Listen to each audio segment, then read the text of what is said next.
Prabowo melihat realitas bahwa mahasiswa dan rakyat sedang gelisah.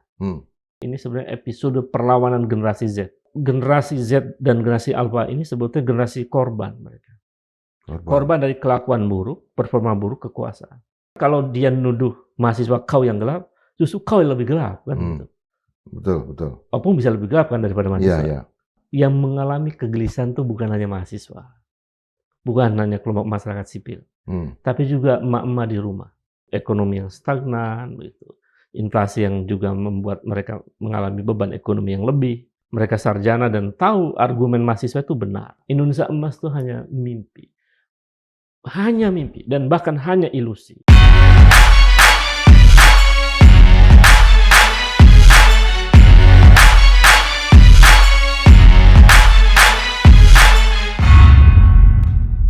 Sobat Madilog,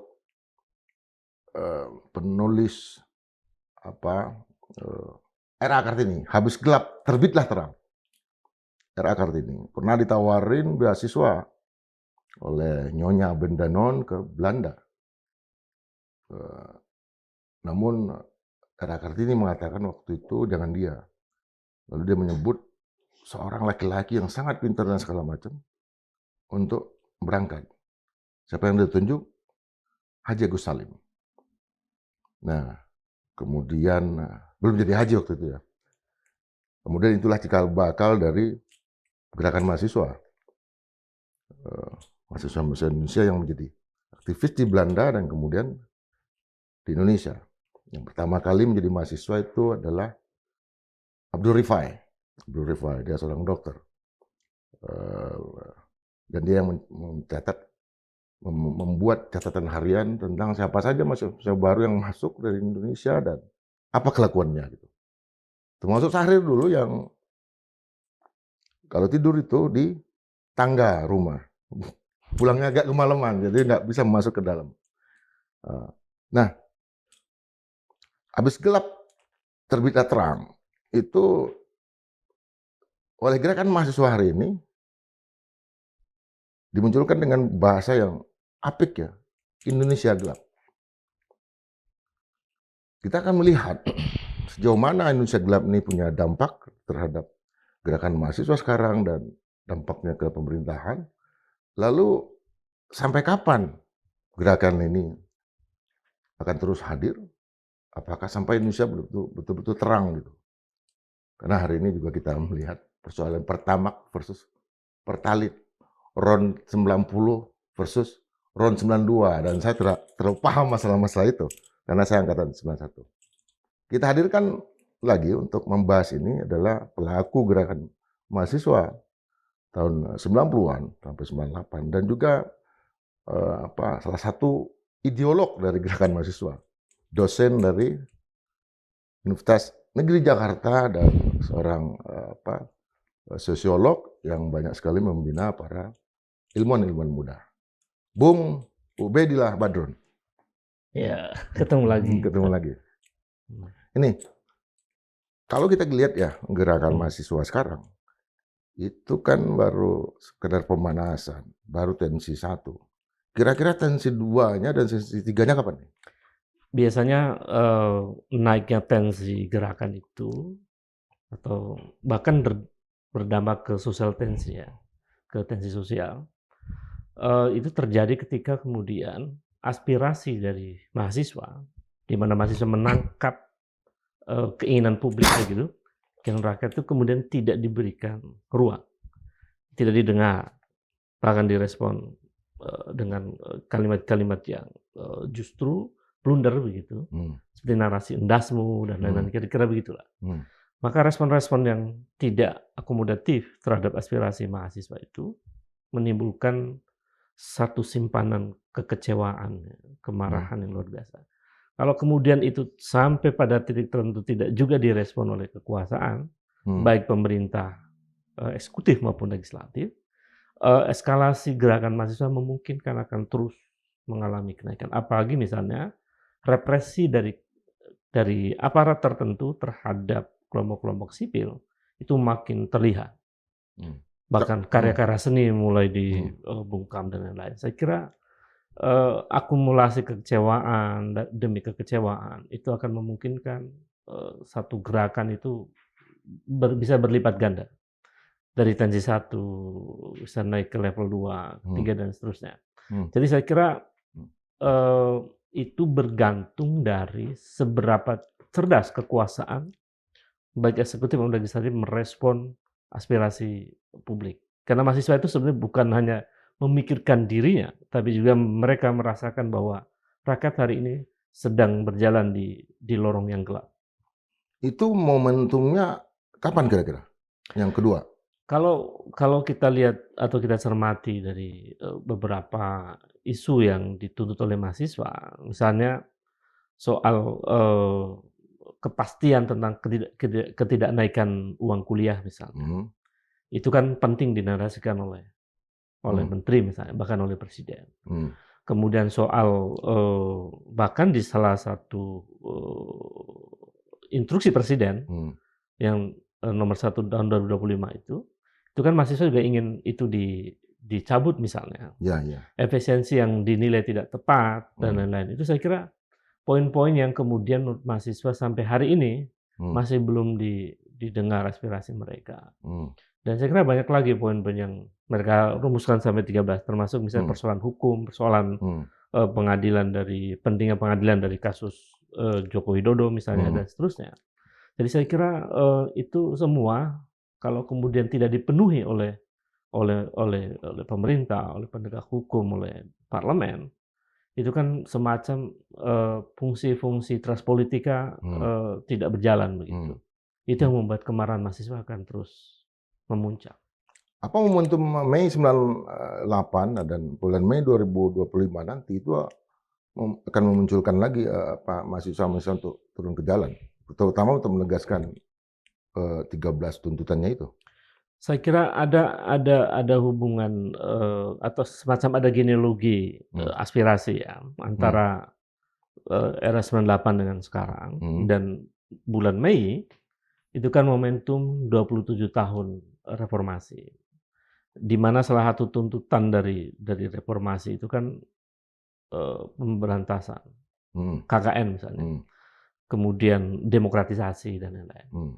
Dan dua isu itu masih jadi persoalan.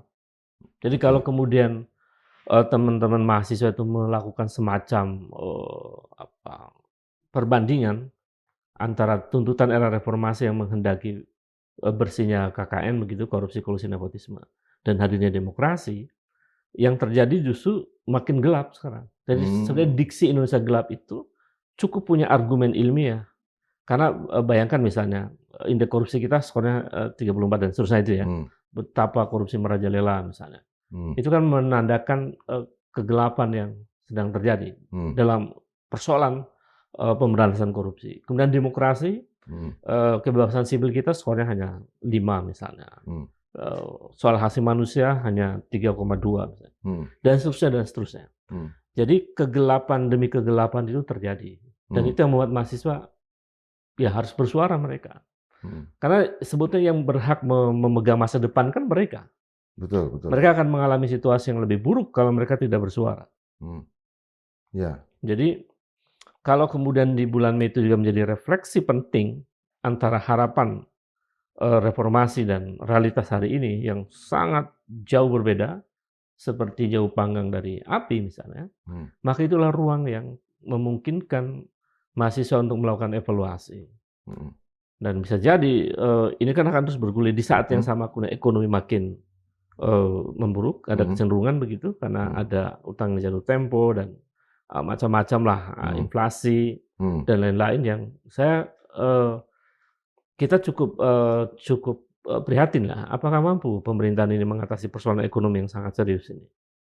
Itu kan, jadi dinamika persoalan korupsi, demokrasi yang memburuk, persoalan hak asasi manusia, kebebasan sipil yang makin dibungkam begitu, di saat yang sama ekonomi makin sulit, itu memungkinkan mahasiswa membangun satu argumen yang kokoh untuk mereka akan bersikap kembali. Itu sangat memungkinkan. Ya, apabila terjadi gerakan mahasiswa yang lebih massal ya, karena kemarin kan kebanyakan mereka yang datang ke Jakarta misalnya, itu adalah mereka yang libur kan. Ada Iya, sekitar 2.500 sampai 5.000 lah kurang lima ya. ribu Hmm. sampai 5.000 ya. Hmm. Yang lepas jaket kan terakhir Iya, 2.500 mereka bilang, tapi kan iya, hitungan-hitungan kita kan jauh lebih banyak lagi kan. iya, iya, Sampai 5.000 artinya ini aktivis-aktivis yang mungkin ya tapi mereka juga naik kereta.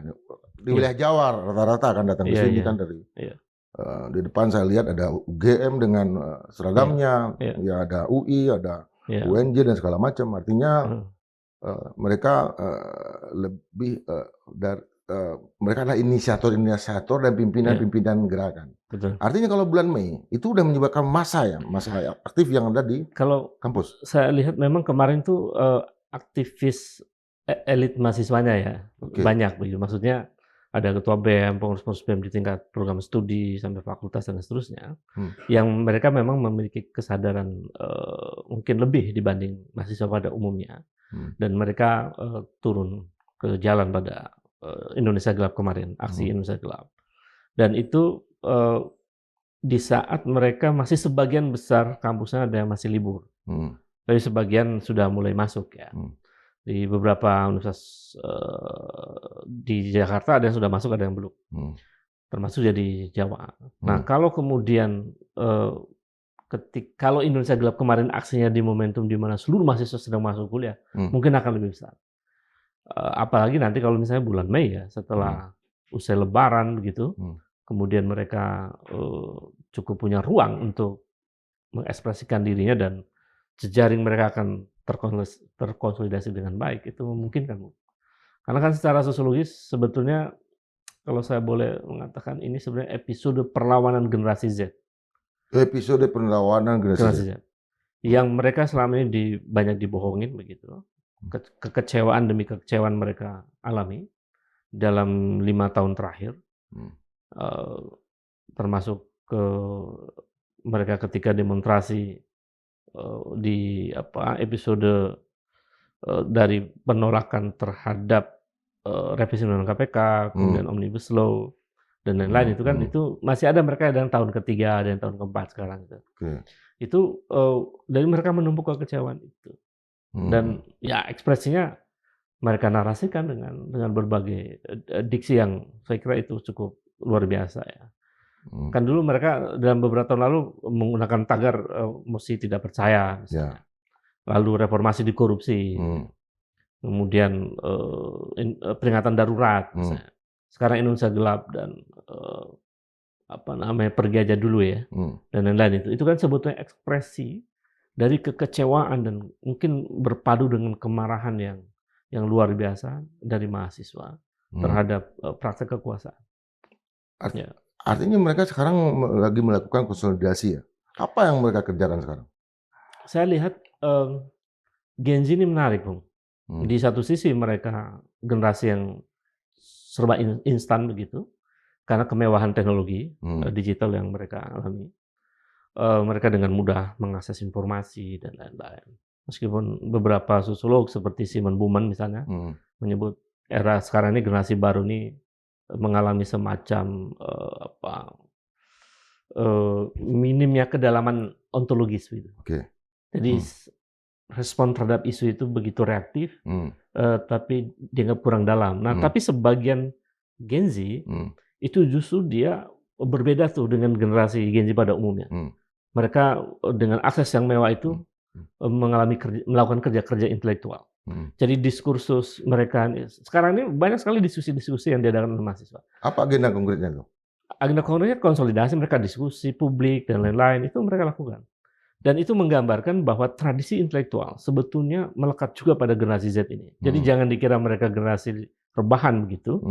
Dan itu makanya saya katakan 5 tahun terakhir ini sebetulnya episode perlawanan generasi Z. Karena mereka mulai sadar bahwa banyak kebijakan-kebijakan yang kemudian merugikan mereka. Di saat mereka menganggur, ya generasi Z lulusan mereka hampir 9 juta itu, tapi di saat yang sama korupsi merajalela misalnya. Pekerjaan rumit atau sulit dan lain-lain. Kemudian UKT naik, uang kuliah tunggal naik misalnya.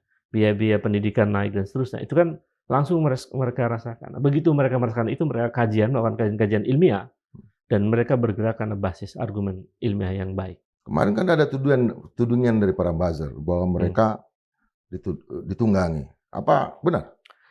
Kalau saya cermati ya, nggak mungkin menunggangi ribuan mahasiswa itu. Sesuatu yang sangat sulit. Pun misalnya kaum cendekiawan pun misalnya untuk memprovokasi mahasiswa sangat sulit. Mereka membutuhkan argumen-argumen ilmiah untuk mereka bisa bergerak. Apa argumen ilmiah? Dan mereka kajian, Bung. Hmm. Jadi ada pengurus di BEM itu namanya semacam divisi strategi begitu. Nah, itu mereka ada kajian-kajian ilmiah. Jadi nggak mungkin mereka bergerak dengan begitu masif, bahkan nasional ya, di banyak tempat itu, kalau mereka kemudian dinilai sebagai satu praktek gerakan yang dibayar begitu misalnya, atau digerakkan oleh enggak, sangat sulit. Karena kalau dibayar sangat mudah. Gerakan mahasiswa atau gerakan apapun ya, kalau dia bergerak karena dibayar, itu kan tidak ada proses ideologisasi. Ya. Dan itu rapuh sekali. Rapuh sekali. Mudah dipatahkan, mudah selesai. Begitu. Tapi ini, mahasiswa ini, itu mereka karena menyangkut kehidupan dirinya. Mereka merasakan betul orang tuanya susah. Mereka merasakan betul kalau UKT naik ini mengancam masa depan dia. Dan lain-lain. Itu mereka rasakan dan itu mereka kaji. Oh, anggaran pendidikan harusnya menurut konstitusi 20% kan? Itu kan mandatori. Ternyata prakteknya enggak, dampaknya kan kalau kewajiban konstitusional 20% harusnya kami dapat beasiswa dong. Nah kan kemarin informasinya beasiswa kartu Indonesia Pintar untuk kuliah dihilangkan misalnya. Ya. Jadi mereka terdampak langsung dan itu secara mereka diskusi mendalam dan mereka bangkit. Jadi tidak mungkin atau sangat sulit untuk menyuruh mahasiswa demonstrasi dengan dibayar begitu, nggak mungkin, sangat sulit. Ya, artinya sekuat apa gerakan mahasiswa sekarang kalau kita lihat dari sisi bahwa mereka sangat mempelajari apa isu-isu yang muncul. Ya, ini kan proses, Bung. Jadi mereka pertama merespon kebijakan yang menyentuh mereka, langsung dirasakan dampaknya ke mereka. Kalau kemudian lama-lama ternyata mereka mampu membangun argumen yang lebih kokoh bahwa itu bukan hanya soal public policy yang menghantam mereka, tapi juga menghantam seluruh rakyat. Pada titik itu mereka akan membangun argumen bahwa ini ternyata memang kerusakan sistemik begitu. Dan situasi itu yang bisa memungkinkan menaiknya level gerakan, bukan hanya sekedar gerakan. Dulu kita sebut sebagai moral force ya. Moral force ya. Mungkin sudah bergeser dari moral force menjadi political movement begitu. Political movement. Yang memungkinkan munculnya anak-anak muda memimpin sebuah gerakan penting di dalam mengatasi persoalan bangsa ke depan. Sejauh ini respon dari Pak Prabowo adalah mengumpulkan para pemimpin redaksi media massa di Hambalang. Dan ini adalah respon yang paling tinggi. Presiden semacam panggilan darurat istilah presiden kan selalu begini ya. Artinya mereka mencoba mempengaruhi pemimpin redaksi. Apa ini berdampak besar terhadap presiden? Saya nggak tahu, Bung Indra diundang nggak ya? Iya. Tapi saya sempat membaca bahwa banyak pemimpin redaksi yang diundang. Itu artinya Prabowo melihat realitas bahwa mahasiswa dan rakyat sedang gelisah. Tuntutannya dia baca. Dan salah satu pengaruh dari gerakan mahasiswa kemarin itu kemudian dia lakukan reshuffle. Iya. Mengganti Menteri Dikti Saintek. Dan disalah-salahkan di dalam banyak sekali buzzer. Banyak narasi dia yang kemudian dianggap bahwa narasi dari Mendikti lah yang menyebabkan gerakan mahasiswa bangkit. Padahal bukan itu ya. Padahal tidak semata-mata itu. Itu hanya pemicu saja. Dan yang kedua kemudian Prabowo mengumpulkan Pemret kan. Meskipun saya lihat tidak semua media diundangnya. Ya. Mungkin media-media yang agak melawan agak tidak diundang sepertinya ya. Apa Prabowo melihat bahwa peristiwa 98 akan terjadi dengan gerakan ini? Kalau kemudian Prabowo membiarkan, tidak ada upaya akomodatif, tidak ada upaya yang humanis dengan tuntutan-tuntutan gerakan mahasiswa ini. Prabowo punya cukup pengalaman di era tahun 98. Ini bisa membesar. Makanya dia kemudian melakukan reshuffle, itu dalam rangka untuk mungkin mengkanalisasi aspirasi. Yang kedua, dia mengumpulkan Pemret karena dia paham betul bahwa media sangat penting sebagai instrumen untuk mengendalikan negara.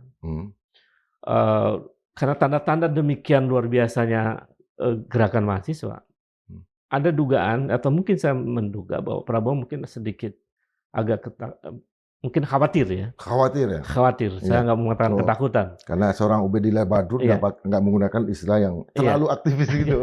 Ketakutan. iya, iya, Tadi mau iya, mau bicara ketakutan ya, iya, iya, tapi iya. khawatir. Oke lah. Khawatir. Oke, saya terima.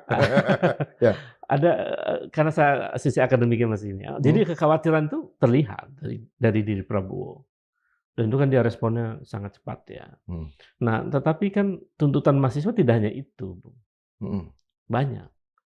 Apalagi kemudian ada fenomena juga gerakan mahasiswa, kemudian juga ada gerakan siswa kan, anak-anak Iya, SMA iya, iya. di Papua.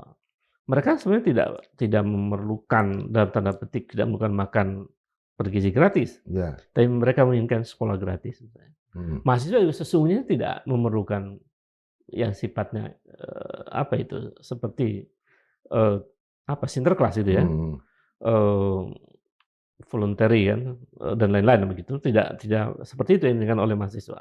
hmm, Tapi mahasiswa ingin pendidikan berkualitas, mahasiswa ingin pendidikan bahkan murah gitu, hmm.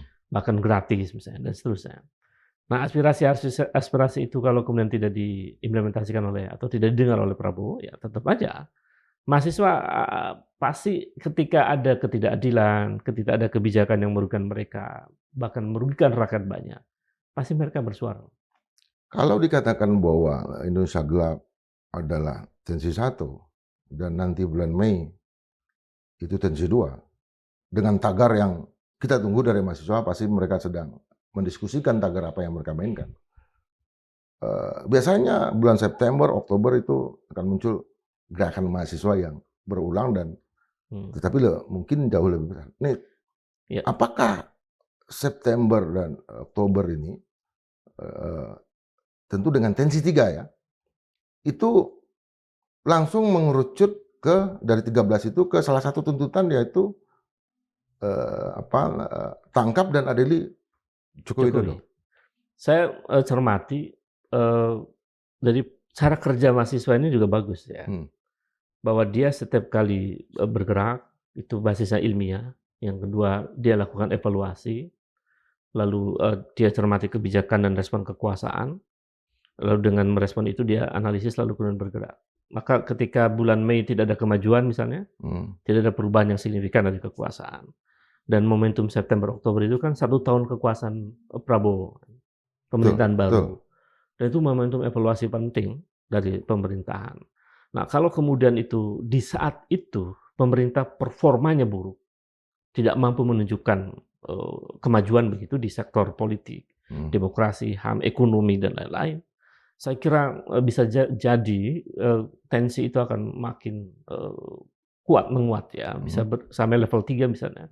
Kalau kita pakai runtutan level itu adalah kenaikan begitu, itu memungkinkan. Jadi kalau kemudian kekuasaan abai terhadap aspirasi mahasiswa atau bahkan cuek ya, kan kalimatnya tuh saya kira saya perlu ingatkan juga pada Presiden Prabowo ya, diksi-diksi endasmu tuh nggak usah muncul lah. Karena coba menggunakan cara-cara yang lebih intelektual, lebih terpelajar untuk merespon gerakan mahasiswa itu. Maka dengan cara itu sebetulnya mahasiswa akan mengerti, misalnya pemerintah merespon aspirasi mahasiswa. Nah, karena tuntutan penting dari gerakan mahasiswa itu diantaranya adalah tangkap dan adili Jokowi, menurut saya itu mesti jadi perhatian pemerintahan Prabowo. Seberapa besar argumen ilmiah mahasiswa untuk menuntut Jokowi ditangkap dan diadili. Kan logika hukumnya sebetulnya cukup punya argumen hukum untuk proses peradilan itu dijalankan. Dan kemarahan mahasiswa itu juga sebetulnya ada tanda-tanda mulai makin marah gitu, ketika kemudian Presiden mengangkat Jokowi di Danantara sebagai salah satu dewan pengawas. Itu kan aneh. Jadi gini, Danantara itu kan, maaf saya singgung sedikit ya, itu kan super holding. Di negara-negara maju di Asia seperti misalnya Singapura misalnya. Temasek ya? Iya, Temasek itu. Di Malaysia ada Khazanah ya? Di Malaysia ada Khazanah. Itu Temasek misalnya cukup berhasil itu karena mereka performa good governance-nya itu bagus. Korupsinya tidak semerajalela di Indonesia misalnya. Atau minim korupsi di Singapura. Nah itu akan memunculkan kepercayaan luar biasa pada super holding semacam ini. Nah di kita korupsinya lagi ngaco, lagi parah, lalu bangun super holding itu kepercayaan publik bahkan dunia internasional juga tanda tanya di situ. Hmm. Bagaimana kita bisa percaya pada super holding yang luar biasa ini ngelola triliunan rupiah, tapi orang-orang di dalamnya itu sempat tercatat misalnya sebagai salah satu mantan presiden terkorup di dunia. Dan ada kasus-kasus lain yang melekat pada orang-orang di Ya, dalamnya. kita ingat Perdana Menteri Najib itu kan menggunakan dana yang seperti itu ya. Iya. Dana apa itu untuk korup ya, untuk Iya. korupsi ya. Iya, Dan dia betul. diadili kan. Dan diadili.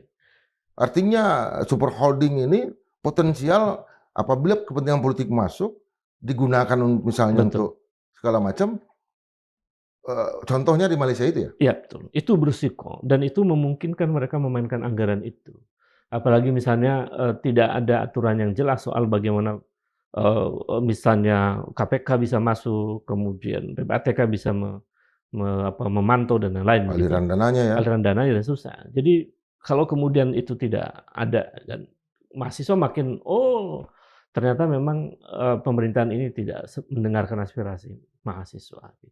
Jadi memungkinkan tuh tuntutan-tuntutan seperti tangkap Jokowi dan adili, itu kan sebetulnya narasi yang menurut saya itu due process of law kan. Tangkap, adili kan masih sadar bahwa untuk menunjukkan Jokowi itu korupsi itu dibawa ke pengadilan. Ya, ya. Bukan langsung diseret gitu. Kalau bahasa seret Jokowi itu baru tuh agak-agak ada ya. Itu kan kena perkara kan. Tapi kalau tangkap dan adili, saya kira itu masih jalur hukum. Ya. Jadi memungkinkan. Kalau kita dulu di kampus, ya, ketika kita bergerak dan kita sangat amankan kan, para mahasiswa yang bergerak, apalagi para senior itu yang ngawalnya minta ampun. Tetapi ada juga elemen yang kita anggap radikal di kampus itu, aktivis yang mari bersatu dengan rakyat. Nah, kemarin kan ada momen itu ya, pada hari terakhir, yaitu melepas jaket, bersatu dengan rakyat. Tetapi dampaknya adalah aksinya berjalan lebih lama sampai malam dan ada bakar-bakaran. Apakah itu ada potensi untuk terjadinya penyusupan? Jadi ide tentang lepas jaket itu kan menunjukkan bahwa mahasiswa nggak mau menjadi gerakan yang elitis. Bahwa mereka adalah orang kampus, sementara rakyat itu adalah mereka yang terpisah dari mahasiswa begitu. Maka kemudian jaket dilepas untuk menyatakan bahwa mahasiswa bersama dengan rakyat. Dan ketika masa bersama rakyat, itu kan memungkinkan warna-warna lain mudah untuk masuk sebetulnya. Jadi di satu sisi ketika masing-masing menggunakan jaket tuh terlihat tuh provokator atau yang menyusup itu akan kelihatan. Ya karena pakai tanda semua ya. Iya, tapi di sisi lain ketika dilepas juga di satu sisi memang menghendaki menyatunya mahasiswa dengan rakyat, tapi di sisi lain berpotensi untuk adanya penyusupan. Nah, saya melihat bahwa di mahasiswa itu mau mengatakan bahwa kami ini bukan hanya memperjuangkan keinginan kami ini juga memperjuangkan kepentingan rakyat banyak. Maka kemudian mereka melepas jaketnya. Dan itu memang begitu mereka lepas jaket, ya militan ya mereka. Mereka merasa bahwa saya adalah bagian dari rakyat, begitu, dan rakyat sedang menderita, mereka melawan. Kalau soal penyusupan itu kan itu biasa ya, Bung. Di dalam seluruh studi-studi tentang social movement itu selalu ada upaya aparat untuk menyusup. Bahkan pakai jaket juga memungkinkan menyusup, karena mereka aparat betul. Pakai jaket juga gitu. Jadi makanya jaketnya kita tandain dulu kan. Iya. Hanya kita yang tahu bahwa itu penyusup dan itu memang mahasiswa kita kan. Bisa pakai peta khusus yang tidak diinformasikan ke publik kan. Iya betul. Dan macam-macam ada kodenya. Jadi saya kira semua celah gerakan itu memungkinkan disusupi. Tetapi saya cukup percaya kalau misalnya isu yang diangkat oleh mahasiswa itu kepentingan rakyat, dia akan tetap mendapatkan kemenangan moral. Mau disusupi mau enggak, mereka akan terus bersuara. Kalau kita lihat juga di momen terakhir adalah mulai munculnya ibu-ibu dari kelas elit dan juga aktivis dan mungkin suaminya aktivis, anaknya aktivis yang muncul dengan logistik yang mulai tertata. Itu artinya ini kan fenomena. Kita lihat embrio 98 itu sudah terbentuk. Ya karena Karena sudah ada logistik. Biasanya kan waktu gerakan sebelumnya kan mahasiswa bawa sendiri. Ya. makan sendiri. Sekarang makanannya di bawah. Iya, mungkin cermat juga nih. Ya. Jadi di kalangan Karena mantan pelaku. Iya, Mantan pelaku yang minta iya, iya, makan sama iya, iya, Mbak iya, Kartini Sahrir. iya, iya. Ya, ya, Indonesia Peduli waktu itu ya, ya, Pak ya. Peduli. Jadi itu kan fenomena yang menunjukkan bahwa yang mengalami kegelisahan itu bukan hanya mahasiswa, bukan hanya kelompok masyarakat sipil, tapi juga emak-emak di rumah. Mereka merasakan kegelisahan itu, ekonomi yang stagnan, begitu, inflasi yang juga membuat mereka mengalami beban ekonomi yang lebih, dan seterusnya. Lalu kemudian mereka juga orang-orang terpelajar kan, emak-emak ini, Ya. mereka sarjana dan tahu argumen mahasiswa itu benar. Maka kemudian mereka mengkonsolidasikan diri untuk, yuk sama-sama kita bantu mahasiswa. Dan saya melihat itu natural ya, proses natural yang ditunjukkan oleh emak-emak, dan saya kira itu fenomena yang menandakan bahwa kegelisahan ini tentang Indonesia gelap itu bukan hanya milik mahasiswa, tapi milik rakyat, milik emak-emak, milik buruh, milik mereka para pekerja informal, milik mereka yang di kampung-kampung yang susah untuk menyekolahkan anak misalnya, dan lain-lain. Jadi saya kira itu fenomena yang luar biasa yang menunjukkan bahwa Indonesia gelap milik semua elemen masyarakat. Dan jangan direspon. Saya kira ini kekuasaan juga arogan ya. Masa ada kalimat misalnya apa kalimatnya? Kau yang gelap itu ya. Nah, itu nggak opung ya. perlu ya. Saya kira opung perlu diingatkan juga. Nggak masalah. Kan mesti dipreteli dong. Apa maksudnya Indonesia gelap itu? Bukan langsung kau yang gelap. Bahkan kalau dia nuduh mahasiswa kau yang gelap, justru kau yang lebih gelap kan gitu. Betul. Opung bisa lebih gelap kan daripada mahasiswa. Iya. Kalau dipreteli semuanya. Jadi kan mesti dibuka. Mengapa mahasiswa menggunakan diksi Indonesia gelap? Apa alasan-alasannya? Mahasiswa cukup argumen kok. Persoalan masa depan demokrasi yang makin gelap misalnya. Masa depan ekonomi yang makin gelap. Masa depan penegakan HAM yang makin gelap dan seterusnya. Itu kan ada argumen-argumen dan data-data. Tinggal respon kekuasaan mestinya dengan basis data. Apa versi kekuasaan dengan data ini? Kan nggak bisa bantah, karena nggak bisa membantah secara akademik, akhirnya keluar kau yang gelap. Itu kan keliru. Ditambah lagi Indasmu, dan hidup Jokowi, dan lain-lain. Itu, saya kira respon yang keliru terhadap gerakan mahasiswa. Kalau kita lihat kan mahasiswa yang bergerak ini, mahasiswa kan masih tetap lapisan elit ya di masyarakat. Ya, kan kalau kita menggunakan logikanya siapa? Bisa juga sih Gramsci misalnya, atau bisa juga Parsenian gitu ya. Itu kan masih kan middle class. Middle class. Jadi di kelas menengah. Kelas menengah itu dia tidak berada di lapisan elit, tidak juga dia berada di lapisan bawah. Dia, tapi kalau pakai Ernest Mendel kan disebut sebagai proletariat kampus. Jadi mahasiswa dalam struktur masyarakat luas, dia adalah middle class karena dia kaum terpelajar, orang-orang bisa kuliah gitu, yang tidak banyak orang kuliah kan di Indonesia. Tapi di dalam kampus mereka proletariat, mereka kaum proletar. Karena borjuasi di kampus kan rektor, itu analisisnya Mendes ya. Jadi karena posisi itu, maka mahasiswa dia bisa memiliki akses ke elit.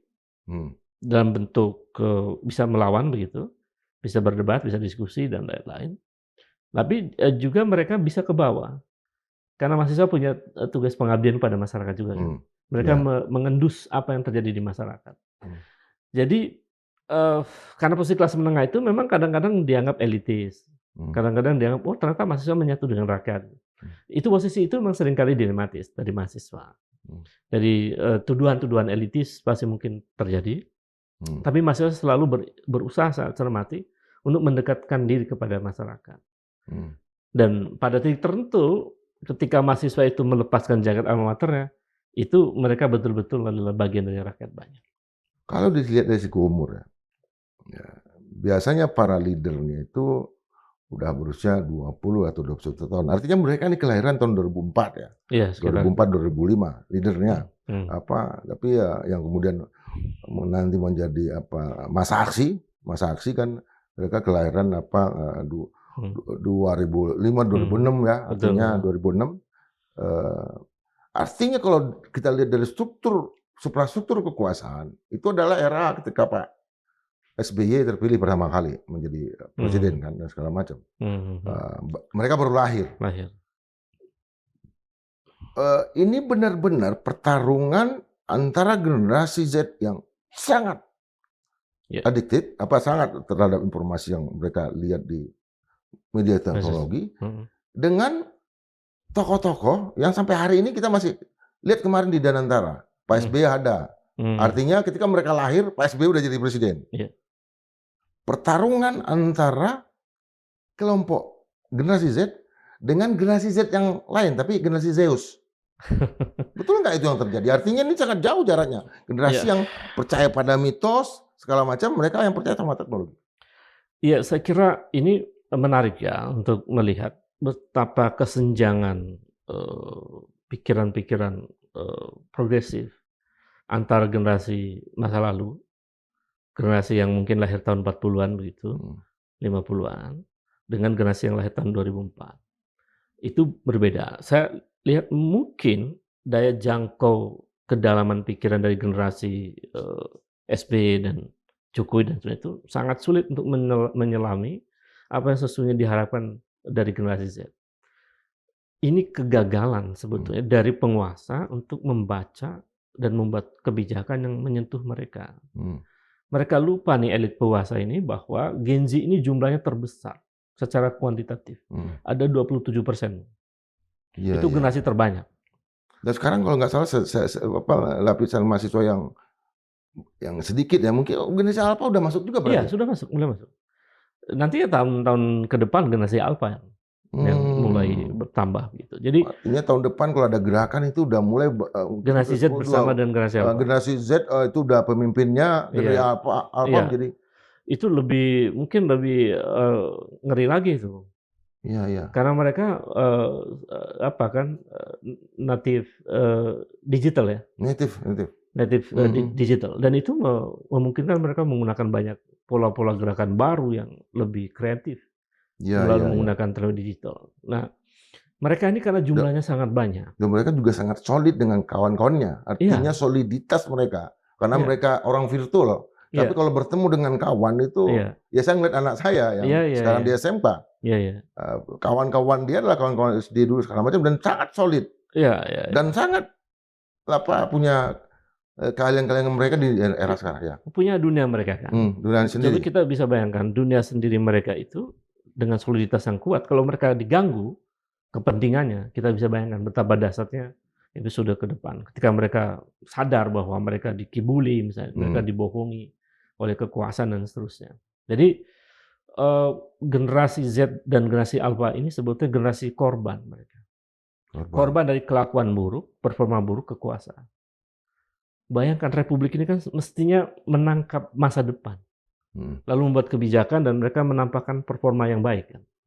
Tapi mereka mempertontonkan keburukan itu yang membuat generasi Z dan generasi Alpha nanti mungkin akan berbalik. Luar biasa tuh kemarahannya. Ya, karena mereka cukup punya akses informasi yang mudah untuk mencari data. Mereka tidak selalu cepat percaya dengan ungkapan dari pemerintah.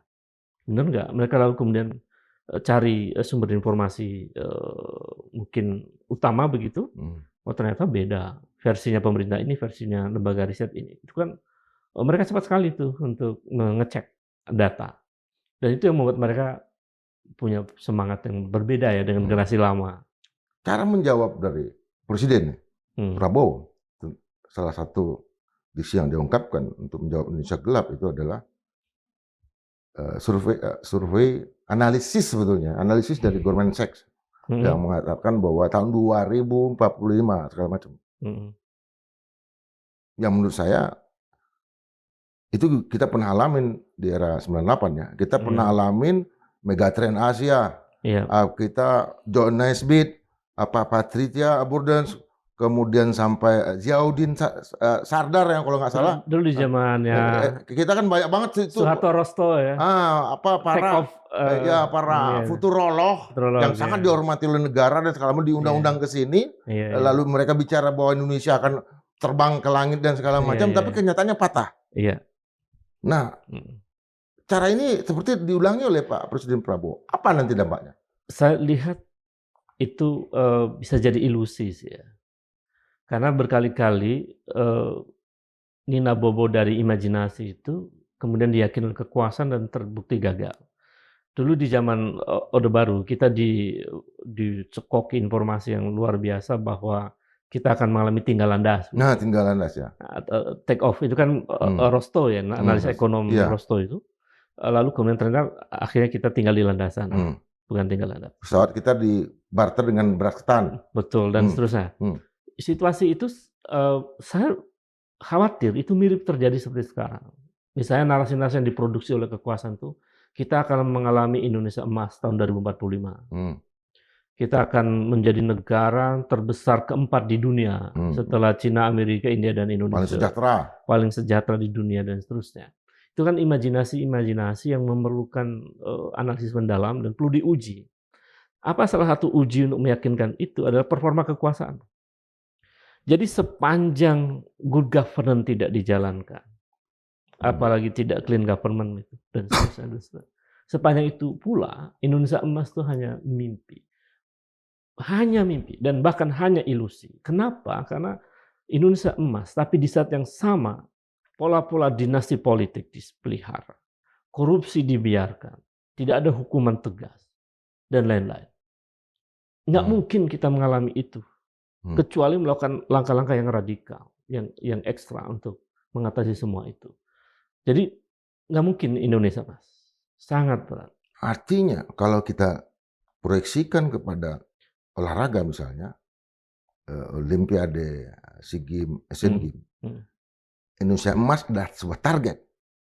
Jangankan emas, jangankan perak, perunggu pun nggak dapat. Sulit. Itu yang akan terjadi ya? Akan terjadi jika ya. Ini bukan saya pesimis, karena saya dilarang pesimis. Tapi ini dilarang pesimis karena kita punya anak-anak aja. Betul. Ya kan? Anak-anak kita, betul. Ponakan-ponakan kita harus kita bikin optimis. Betul. Tapi ini bentuk kritik mendalam. Mengapa narasi kekuasaan itu seperti meninabobokan rakyat? Padahal detil kekuasaannya buruk. Jadi kalau mau mengatakan Indonesia emas, langsung dong bilang, para koruptor saya langsung eksekusi. Kan faktanya enggak begitu. Di lingkaran kekuasaan dia akan bersih-bersih, kan narasinya gagal kan. Seberapa besar Prabowo akan bersih-bersih itu? Bagaimana cara bersih-bersihnya? Sementara lembaga KPK sulit dipercaya misalnya. Kan semacam itu. Lembaga kekuasaan, kabinet misalnya isinya para genetik ya. Nah, itu dia. Yang terhubung dengan banyak masalah. Orang tua mereka dan segala macam. Betul. Jadi sepanjang pola kekuasaan itu tidak bahkan praktek birokrasi juga nggak merit system misalnya. Sepanjang itu pula kita nggak akan menjadi Indonesia emas. Jadi prasyarat Indonesia emas itu terlalu banyak. Yang belum dipenuhi oleh pemerintah sekarang. Karena warisan 10 tahun yang lalu juga berantakan. Jadi luar biasa ini. Sementara tahun demi tahun ini, tahun 2035 kan sebentar lagi. Betul. Itu kan ada episode surplus demografi kan di situ. Itu juga kita berat situasi sekarang ini. Karena proses-proses menyiapkannya, pembenahannya itu nggak dilakukan secara serius. Bagaimana mungkin kita percaya bahwa Prabowo serius misalnya? Sementara dia masih nyusun kabinet orang-orang kayak gitu, misalnya. Dan misalnya ya termasuk dalam kasusnya Bung Ubed sendiri, kampus misalnya udah kena virus nih, kena virus KKN, pembungkaman segala macam. Nepotisme dari presiden sebelumnya ditiru oleh kampus misalnya, dan seterusnya. Dan sekarang terbuka juga di ranah apa? Kalau di kepala daerah udah tahu lah. Kemarin terakhir Semarang wali kotanya berserta suaminya. Artinya genetik. Betul. Dan sekarang di dunia ekonomi juga udah mulai kelihatan ini anaknya Riza Khalid. Yang udah masuk. Dia seorang pemain dan segala macam, dia di bidang minyak ternyata cuma broker. Udah kelihatan di ekonomi bahwa virus nepotisme genetiknya udah masuk ya. Sepanjang itu masih terus terjadi, kita sulit mengalami keemasan masa depan. Makanya warning Indonesia gelap dari mahasiswa itu benar. Bagaimana kita bisa Indonesia emas sementara kecemasan publik masih terus terjadi? Dan itu menurut saya ini sangat penting justru. Ini sangat penting. Mampukah Prabowo untuk menata ulang republik ini? Saya sampai hari ini masih belum begitu percaya. Cuci darah ya? Iya, karena Semacam luar cuci biasa, darah? semacam itu saudara. Satu upaya yang sangat serius untuk menyehatkan tubuh kekuasaan ini. Hmm. Kalau kemudian tidak mampu mendeteksi sakit persoalan, tidak mampu untuk mendiagnosa Hmm. sakit keras yang sedang dialami oleh republik ini itu apa, kita gagal untuk tubuh masa depan kita menjadi sehat. Ini bukan hanya sekedar tumor ya, karena tumor kan bisa diangkat dan yang Oh lainnya iya, sehat. ini udah kanker ganas ini, ngeri Bu. Stadium 4. Iya stadium 4. Jadi memang perlu secara radikal. Prabowo nggak usah, kalau dia betul-betul berpihak kepada rakyat ya, dia tegas loh. Betul-betul pemberantasan korupsi. Betul-betul misalnya menegakkan demokrasi. Masa baru denger lagu aja sudah marah. Menterinya temannya Hmm. Bung Indra juga. Karena banyak teman kita sebetulnya. Iya, Pak Prabowo juga teman kita. iya, iya. Sejak dulu kan. Sekarang Menteri Kebudayaan kan sempat Iya, kemarin mengingatkan lagu bayar-bayar itu iya, iya, kan. betul. Sekarang ada lagu baru lagi tuh Endasmu. Dasmu ya. Ya jadi menurut saya itu kan sebenarnya ekspresi seni ya. Produk kreatif ya. Produk seni kan produk kreatif. Dia nggak bisa diintervensi oleh instrumen kekuasaan. Harus didekati dengan cara-cara produk kreatif baru. Kalau dulu kita kan cuma mengandalkan lagu Bento ya. Iya. Benny Soeharto. Betul, betul. Oh iya, Bento ya. Jenderal Benny dan kemudian Iya, Pak iya. Presiden Soeharto. Tetapi Betul, kan betul. itu kan sangat